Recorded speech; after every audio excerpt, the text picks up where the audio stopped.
ఉమ్మడి ఆంధ్రప్రదేశ్ కూడా మద్య నిషేధానికి సాక్షి పలికింది. అయితే ఆ నిషేధాన్ని ఎక్కువ కాలం కొనసాగనీయకుండా తూట్లు పొడిచారు.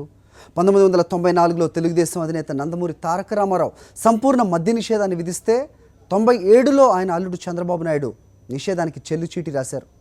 మద్య వ్యతిరేక ఉద్యమాలను అవమానించారు. అయితే మద్య నిషేధం కొనసాగి ఉండాల్సిందని మహిళా లోకం అంటోంది. ఆంధ్రప్రదేశ్లో మద్య నిషేధానికి ఓ చరిత్ర ఉంది. 1989లో కాంగ్రెస్ పార్టీ అధికారంలోకి వచ్చింది. ఎన్నికలకు ఏడాది ముందు కాంగ్రెస్ ముఖ్యమంత్రిగా కోట్ల విజయభాస్కర్ రెడ్డి నియమితులయ్యారు. ఆ సమయంలో రాష్ట్ర వ్యాప్తంగా సారా వ్యతిరేక ఉద్యమం ఉధృతంగా సాగుతోంది. నెల్లూరు జిల్లా దూబగుంటలో పుట్టిన సారా వ్యతిరేక ఉద్యమం రాష్ట్ర వ్యాప్తంగా విస్తరించింది. ఆ సమయంలో కోట్ల విజయభాస్కర్ రెడ్డి సారాపై నిషేధం విధించారు.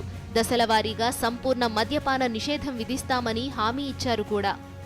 1994 ఎన్నికల్లో తెలుగుదేశం పార్టీ అధినేత ఎన్టీఆర్ తమను గెలిపిస్తే సంపూర్ణ మద్య నిషేధాన్ని విధిస్తామన్నారు. ఆ ఎన్నికల్లో టీడీపీకి ప్రజలు బ్రహ్మరథం పట్టారు. అధికారంలోకి రాగానే సంపూర్ణ మద్య నిషేధం ఫైలుపై తొలి సంతకం చేశారు. అయితే ఏడాది తిరక్కుండానే ఎన్టీఆర్ ముఖ్యమంత్రి పీఠం నుంచి దిగిపోవలసి వచ్చింది. ఆయన చిన్నల్లుడు చంద్రబాబు నాయుడు పన్నిన రాజకీయ కుట్రలో ఎన్టీఆర్ పదవిని కోల్పోయారు. ఆయన స్థానంలో ముఖ్యమంత్రి పదవిని అలంకరించిన చంద్రబాబు నాయుడు మద్య నిషేధాన్ని ఎట్టి పరిస్థితుల్లోనూ ఎత్తివేసే ప్రసక్తి లేదని పదే పదే పాట పాడారు. కానీ 2 ఏళ్లు తిరక్కుండానే మద్య నిషేధాన్ని ఎత్తివేశారు.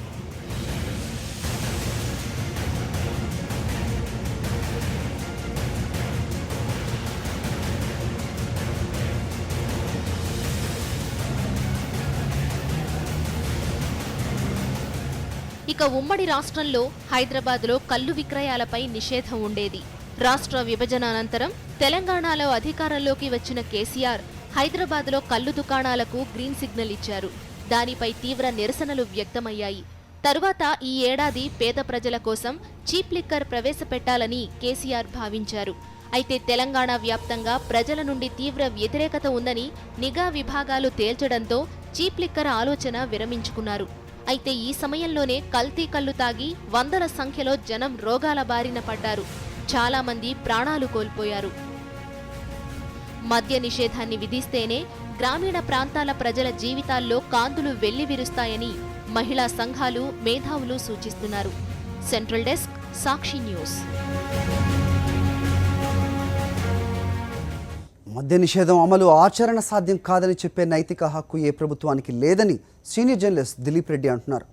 పొరుగు రాష్ట్రాల నుంచి మద్యం అక్రమంగా తరలిరావటం వల్లే ఏపీలో మద్య నిషేధాన్ని ఎత్తివేయాల్సి వచ్చిందని గతంలో పాలకులు చెప్పటాన్ని ఆయన తప్పుపట్టారు. ఇవాళ వాళ్ళు చాలా కారణాలు చెప్తున్నారు. మద్య నిషేధం ఈ రాష్ట్రంలో అమలు చేసినాం ఉమ్మడి ఆంధ్రప్రదేశ్లో, కానీ అమలు కష్టమైంది. ఇరుగు పొరుగు రాష్ట్రాలు ఉన్నప్పుడు, ఫెడరల్ స్టేట్ అయినప్పుడు, కంట్రీ ఫెడరల్ స్థితిలో ఉన్నప్పుడు, ఇరుగు పొరుగు రాష్ట్రాల్లో మద్యం ఉన్నప్పుడు మన దగ్గర మద్యం నిషేధం చేసినప్పటికీ కూడా విచ్చలవిడిగా మద్యం వచ్చింది. నియంత్రించలేకపోయినాం, మాఫియా తయారైంది. దానివల్ల అనేకమైన అసాంఘిక పరిస్థితులు నెలకొన్నాయి.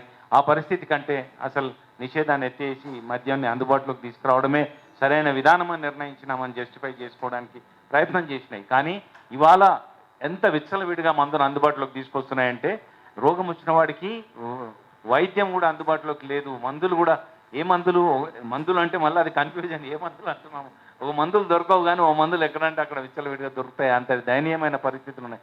ఈ పరిస్థితులను కల్పించి ఇందాక పెద్దలు చెప్పినట్టుగా ఇదే అప్పులు తెచ్చుకోవడమో, కేంద్రం నుంచి తీసుకొచ్చుకునే డబ్బులో పన్నుల తర్వాత అత్యధిక రాబడి ఉన్నది వాళ్ళ మద్యం నుంచి. అంటే ఏ సొమ్ముతోటి మనం ఈ రాష్ట్ర వ్యవస్థను నడిపిస్తున్నాం, ఈ లగ్జరీస్ అనుభవిస్తున్నాం, ఈ మనం చెప్పుకుంటున్న సోకాల్డ్ సంక్షేమం, సోకాల్డ్ అభివృద్ధి అనేది చేస్తున్నామని ఒకసారి గుండె మీద చేసుకుంటే బాధ కలిగేటటువంటి పరిస్థితి. ఈ మద్యమే ఒక ప్రధాన ఆదాయ వనరులు కావడం అనేది, ఇంత విచ్చలవిడితనం తీసుకొచ్చిన ప్రభుత్వాలకు నిషేధం అమలు కాదు అని మాట చెప్పే నైతిక హక్కు లేదు, నైతిక స్థైర్యం కూడా ఉండకూడదు.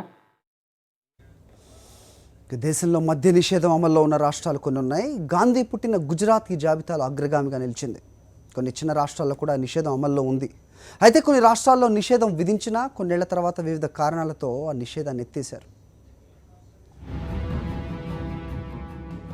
జాతిపిత మహాత్మా గాంధీ పుట్టిన రాష్ట్రం గుజరాత్. దేశంలో గాంధీ గారి పరువు కాపాడుతోన్న ఏకైక రాష్ట్రం ఇదే. ఎందుకంటే అర్ధ శతాబ్దికి పైగా గుజరాత్లో మద్య నిషేధం అమల్లో ఉంది. మద్యం తయారీ, మద్యం నిల్వలు, మద్యం విక్రయాలు, మద్య సేవనం అన్నింటిపైన గుజరాత్లో నిషేధం ఉంది. 1960లో మహారాష్ట్ర నుంచి గుజరాత్ వేరుపడిన క్షణం నుంచి ఇప్పటి వరకు కూడా ఇక్కడ మద్య నిషేధం అమలవుతూనే ఉంది. అంతేకాదు, నిరుపేదల ప్రాణాలతో చెలగాటమాడే గుడుంబా తయారు చేసే వాళ్లపై మరణశిక్ష విధించే అత్యంత కఠినమైన చట్టం మొత్తం భారతదేశంలో ఒక్క గుజరాత్లోనే అమల్లో ఉంది. కేరళలో ఊమెన్ చాందీ నేతృత్వంలోని యూడీఎఫ్ ప్రభుత్వం అధికారంలోకి వచ్చాక దశలవారీ మద్య నిషేధాన్ని ప్రకటించారు. ఆ విధానం ప్రకారం కేరళలో ఏటా రెన్యువల్ చేసుకోవాల్సిన బార్ అండ్ రెస్టారెంట్లకు రెన్యువల్ చేయడాన్ని ఆపేశారు. కొత్తగా బార్లకు కానీ వైన్ షాపులకు కానీ లైసెన్సులు ఇవ్వకూడదని నిబంధన పెట్టుకుని అమలు చేస్తున్నారు. లైసెన్సులు రెన్యువల్ చేయకపోవడం వల్ల 2014లో 418 బార్లు శాశ్వతంగా మూతపడ్డాయి. మిగతా 313 బార్లకు కూడా త్వరలో లైసెన్సులు రెన్యువల్ చేయాల్సి ఉండగా వాటికి కూడా లైసెన్సులు పునరుద్ధరించే ప్రసక్తి లేదని ప్రభుత్వం ఇప్పటికే స్పష్టం చేసింది. అంతేకాదు, వైన్ షాపులను ఏటా 10% చొప్పున మూసివేయాలని కూడా ప్రభుత్వం నిర్ణయించింది. వచ్చే ఏడాది కేరళ రాష్ట్రానికి ఎన్నికలు జరగనున్నాయి. ఆ సమయంలో సంపూర్ణ మద్య నిషేధంపై పార్టీలు హామీలు ఇచ్చే అవకాశాలు లేకపోలేదంటున్నారు పరిశీలకులు. మరో దక్షిణాది రాష్ట్రం కర్ణాటకలో జనతాదళ్ బీజేపీ కూటమి అధికారంలోకి రాగానే 2006-2007లో సారాపై నిషేధం విధించారు. దాంతో కల్తీ సారా తాగి చాలా మంది దుర్మరణం పాలయ్యారు. ఇదే అదునుగా మద్యం కంపెనీలు పేదల కోసం చీప్ లిక్కర్ తయారీని ఉధృతం చేశారు. ఇప్పుడు ఆ వ్యాపారం జోరుగా సాగుతోంది. మద్య నిషేధం అమలు ఆచరణ సాధ్యం కాదని ఇప్పటి ముఖ్యమంత్రి సిద్ధరామయ్య వ్యక్తిగత అభిప్రాయంగా చెబుతారు. ఈశాన్య రాష్ట్రం మణిపూర్లో కొన్ని జిల్లాల్లో మద్య నిషేధం అమల్లో ఉంది. రాష్ట్ర రాజధాని ఇంఫాల్లోని తూర్పు ఇంఫాల్, పశ్చిమ ఇంఫాల్లో మద్య నిషేధం అమల్లో ఉంది. అలాగే మణిపూర్లోని తౌబాల్, బిష్ణుపూర్ జిల్లాల్లోనూ మద్య నిషేధం ఉంది. నిజానికి 1991లో రణబీర్ సింగ్ ప్రభుత్వం మణిపూర్ రాష్ట్రమంతటా మద్య నిషేధం విధించింది. అయితే 2002 ఓక్రామ్ ఇబోబీ సింగ్ ప్రభుత్వం 5 పర్వత జిల్లాల్లో మద్య నిషేధాన్ని ఎత్తివేసింది. నాగాలాండ్లో 1989లో మద్య నిషేధం అమల్లోకి వచ్చింది. ఇప్పటికీ నిషేధం కొనసాగుతోంది. అయితే పొరుగు రాష్ట్రమైన అస్సాంతో పాటు సరిహద్దు రాష్ట్రాల నుంచి పెద్ద ఎత్తున మద్యం తరలి వస్తోందని ఆరోపణలు ఉన్నాయి. అక్రమ మద్యం విక్రయాల్లో పోలీసులే కీలక పాత్ర పోషిస్తూ ఉంటారని కూడా ఆరోపణలు ఉన్నాయి. మద్య నిషేధం పకడ్బందీగా అమలు కావడం లేదని ఆరోపిస్తోన్న కాంగ్రెస్ పార్టీ నాగాలాండ్లో నిషేధాన్ని ఎత్తివేయాలని డిమాండ్ చేస్తోంది. మిజోరాంలో 1995లో మద్య నిషేధం విధించారు. అయితే 2007లో జామ, ద్రాక్ష పళ్ల నుంచి వైన్ తయారు చేసుకోవడానికి కొన్ని ఆంక్షలతో అనుమతినిచ్చారు. ఆల్కహాల్ శాతం నిర్ణీత పరిమితి దాటి ఉండకూడదని షరతులు విధించారు. 2014లో ప్రభుత్వం మద్య నిషేధాన్ని ఎత్తివేసింది.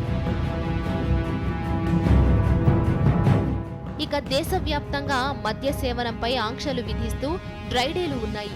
గాంధీ జయంతి, రిపబ్లిక్ డే, స్వాతంత్ర్య దినోత్సవం వంటి జాతీయ పండుగలతో పాటు వివిధ రాష్ట్రాల్లో ప్రముఖమైన పండుగల సందర్భంగా మద్యం విక్రయాలు, మద్య సేవనంపై ఆంక్షలు ఉన్నాయి. అయితే మద్య నిషేధం అమలు కాకపోవడానికి ప్రభుత్వాల చిత్తశుద్ధి లేమితో పాటు నిషేధం మాటున అక్రమ మద్యం విక్రయాలతో కోట్లకు పడగలెత్తే సంఘ విద్రోహక శక్తులే కారణమన్నది విశ్లేషకుల మాట. ఖచ్చితంగా నిషేధాన్ని అమలు చేస్తే మాత్రం గ్రామీణ భారతం సుఖ సంతోషాలతో ప్రగతి పథంలో పరుగులు పెడుతుందనేది మాత్రం 100కి 100 నిజం. ఆ దిశగా ప్రభుత్వాలు నిర్ణయాలు తీసుకోవాలనేది ప్రగతి కాముకుల విన్నపం. సెంట్రల్ డెస్క్, సాక్షి న్యూస్.